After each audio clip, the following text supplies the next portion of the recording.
The NFL trade deadline is in the books, which means it is time for a fresh batch of post-trade deadlines NFL power rankings, even though, well, not that many teams ended up making a big-time move this year. We'll go from worst to first as always, and there is no team that can take worst except for the Detroit Lions. Someday, I think they will end up winning a game, but they sit at 0-8, although not technically, formally eliminated from the postseason race.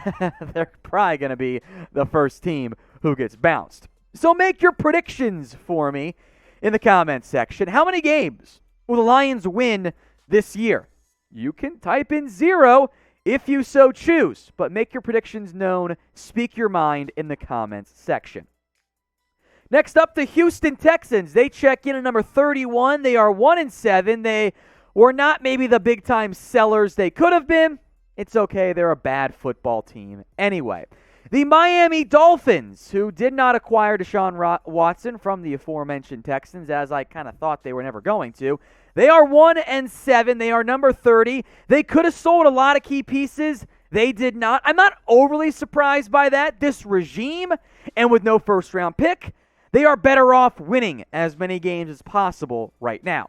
The Jags, undefeated this year, overseas, winless in North America, 1-6 on the year, but hey, they beat the Dolphins as they were one of numerous sellers who did not actually sell this year at the deadline. The same is true for the New York Jets. The Mike White insanity is here after he upset the Bengals with 400 passing yards and an average depth of target of like 4, which is a just unbelievable stat. But hey, it worked. You can't complain too much. The Jets are 2-5 with wins over the Titans and the Bengals. Two teams around the top 10. You can't make it up, folks. The Giants check in at number 27. If Joe Judge was less of a coward, they might have some more wins. I'm pretty sure, still lead the NFL in percentage of points that have come via field goal. That's bad. That is not something you actually want to have happen. They are number 26. Giants 27. Washington is number 26 on this list. The spoiler alert, folks, the NFC East outside of one team, you guys know who that is not good this year. These teams are not really true playoff contenders despite what they might tell themselves. The Giants, by the way, man, they really should have sold. Now, we're not to number 1 by any stretch yet, but you guys already know who you think the best team is. So I'm making this the pinned comment on today's video because there are no more undefeated squads. So who is the best team in the NFL? If you get the ad break here on YouTube, I want you guys to scroll down to the pinned comment and get your votes in. No wrong answer. Well, some wrong answers, but you guys get the point. Head down there, get your votes in. Seattle checks in now at number 25, 3-5, but Russell Wilson's got that pin out. Maybe they'll be risers in the coming days. The fact that they could not beat two maybe not great teams, games they had chances to win, Steelers, Saints, that keeps them down there. Philadelphia has actually been fairly competitive in many of their games. They almost rallied late against the Tampa Bay Buccaneers. Of course, they came up short in that one. They check in here at number 24. The Atlanta Falcons at 3-4. Well, they are now number 23 on our list. Again, I don't really buy them as a contender, but we're kind of in that just outside the range of playoff threats here. There was a bit of a drop-off, by the way, before Seattle in terms of like the jump. This next grouping is all kind of tightly compacted together. The Bears check in at number 22. Again, part of this tightly contested pack of like, well, maybe they could be playoff threats, late wild card risers. We'll see. Justin Fields is I think, good, but they still got some work to do. Same with the Niners. They're only 3-4. They have a playoff chance. I think the Seahawks do as well, as I mentioned about them. So again, Seahawks, Eagles, Falcons, Bears, Niners, more teams we're about to get into are with the added playoff spot. You can at least talk yourself into them being potential playoff contenders, maybe a little bit less so for Philadelphia. Now, if you want to bet on or against an NFL team, do it with our sportsbook partner, BetUS. Chatsports.com/bet. use that promo code you see on screen right there, NFL Daily. It gets you 125% deposit bonus, and for a limited time only, an NFL jersey as well. We've got a ton of different jerseys for various players, various teams, all the sizes you can want. It's not every single player that is available, but whatever fan or whatever team you're a fan of, we got something for you guys. Email us, jersey@chatsports.com, if you want in on that deal. We will need your BetUS account number, a screenshot of your first bet, your jersey size, selection, shipping address, etc. Here are all the steps. Head over to chatsports.com/bet. Use promo code NFL Daily. You got to put down at least $100 to get the deposit bonus and the jersey. Then email us, jersey@chatsports.com. I know that's kind of multiple steps. It's all good. What happens if you have questions, you want to know what jerseys are available, whatever, email us, jersey@chatsports.com. Carolina now checks in at number 20. They are 4-4. I am a bit surprised that they are as high as they are. But again, this kind of 25-ish to really 16, 17 range is all very muddled. The Vikings at 19, they dropped fairly significantly. This is a team that is a missed field goal away that was a short one from beating Arizona, a fumble away from beating the Cincinnati Bengals. Oh, but they also lost to Cooper Rush and the Cowboys. That's not good for Minnesota. The Colts are trending back up in the right direction. Their schedule isn't that easy, but with the Derrick Henry injury, maybe they can make a bit of a push as they move forward. They check in at number 18. And again, after 17, a big-time jump in how teams were ranked. Denver is 17. They traded away Von Miller, kept pretty much everybody else. I had them at 20. They are 4-4.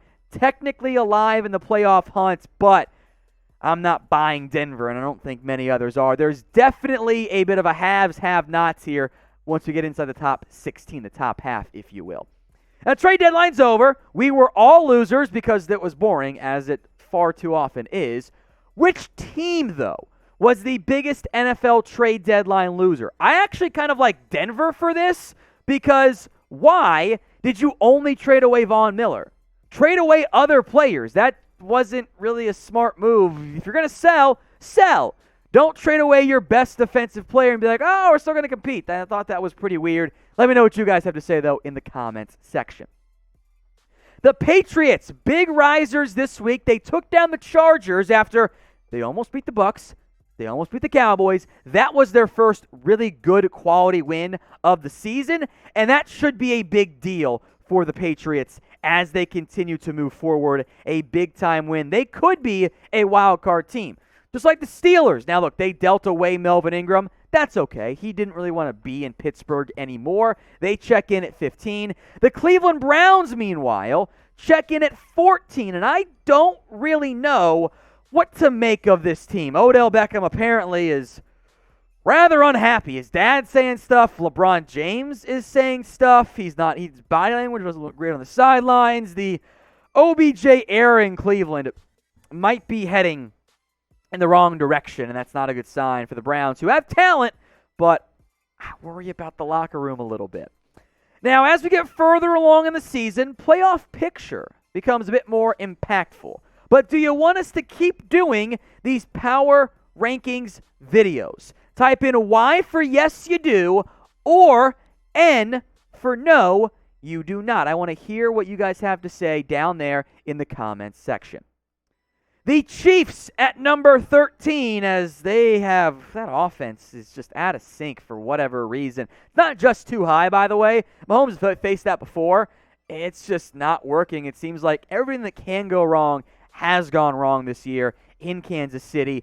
The majority of our voters had them outside the top 13, but again, it's a muddled grouping right now, so they ended up being 13th. The Bengals now check in at number 12. One person here had them inside the top 10. Can't lose to the Jets. The schedule is not easy down the stretch for Cincinnati. That loss could come back to haunt them. Now, if you're an NFL fan, you guys got to subscribe. Free daily videos here at Chat Sports. Trade deadline's over. but we're not going anywhere. If you want updates, if you want news, rumors, whatever it is, plenty of draft coverage coming, hit that big red button and subscribe today. The Chargers now at number 11 on our list. Some people had him in the top 10, some as low as 14. Justin Herbert, who I like, I believe in, last couple games, it's not it. He has not been good. And look, he's a young quarterback that's going to take some time, but the Herbert hype train, understandably so, has slowed a little bit. The Saints, 5-2, they, for whatever reason, low-key kind of own the Tampa Bay Buccaneers. They actually averaged 10 across the AP poll ranking, so this is about the right spot. Some 9, 12, I believe. It's all interesting. I don't really know how good they really are, but inside these two-loss teams, the Saints are very much in that conversation. There's a grouping here, by the way, from around the Saints to our number 6 team. A lot of two-loss units or squads, like the Raiders, who, man, that just a brutal situation, so easily avoidable involving Henry Ruggs. Of course, our thoughts and prayers out to everyone involved. That's going to be a tough situation for that team, for that locker room. They already went through the John Gruden stuff. There's been a lot of off-the-field stuff for the Raiders to deal with. If they can keep winning, this says a lot about that culture, and I think the quarterback, Derek Carr, as well. So which team was the NFL's biggest trade deadline winner? Maybe the Rams? We'll get to them higher on, of course, in our power rankings. But I want to hear from you guys. Which team was the biggest winner this year at the trade deadline? The Ravens are at number 8 again. This is part of that two-loss structure that, you guys give it your best shot in terms of how to rank them all. The Ravens lost to the Raiders earlier this year, but they've looked better since then. A couple up and down games. I believe in the Ravens. They are a playoff contender. There's a run of AFC teams right now. I think your biggest 4 contenders, maybe, Raiders, Ravens, Titans are next up here. They did drop a little bit, in large part because of the Derrick Henry injury. There's a lot of differing opinions on Tennessee, so they kind of stay not that big of a drop, but they're kind of stuck in this middle ground in the end. Look, they beat Buffalo, who's number 6, by the way, but Titans lost Henry. That's a big deal for them. Maybe Adrian Peterson, the ageless wonder himself, will continue to have success in the NFL. The Bills, meanwhile, number 6, a narrow loss. No Derrick Henry, at least for now. I think the Bills are the best team in the AFC, but you can talk me into a lot of different directions on that front. And I want to hear what you guys have to say. So head down to the comment section. Pick the best team right now in the AFC. Now to only NFC teams, because it's stacked, right? The Tampa Bay Buccaneers are number 5 at 6-2. They actually beat our number 4 team, the Dallas Cowboys. Dallas barely lost opening night against Tampa on the road. Since then, they haven't lost a game. They even beat a potential playoff team, we'll see about that now, in Minnesota with a backup quarterback. Look, Dallas will not win out. None of these teams will, but they won that game in large part because of their defense. They're legit this year. Arizona was number 1, but they dropped down to number 3 after a loss against Green Bay. No Devontae Adams, no J.J. Watt. Arizona had a chance late. A.J. Green never saw the ball. Something went weird there. They dropped behind a team that they beat earlier this year in the L.A. Rams, and talking with the Chat Sports office, the Von Miller trade is a big factor in that. Rams jumped to number 2. They were as high as number 1. I will shout out my boy Mitchell Renz, who had the Rams at number 1. They were also as low as number 4. Again, very tightly compacted near the top here, but you've done the math. At number 1, the Green Bay Packers, almost a clean sweep. Since week 1 and the first half against the Lions, Green Bay looks like a damn good football team. So for now, and this will, I'm sure, change in the coming days, the Packers check in at number 1.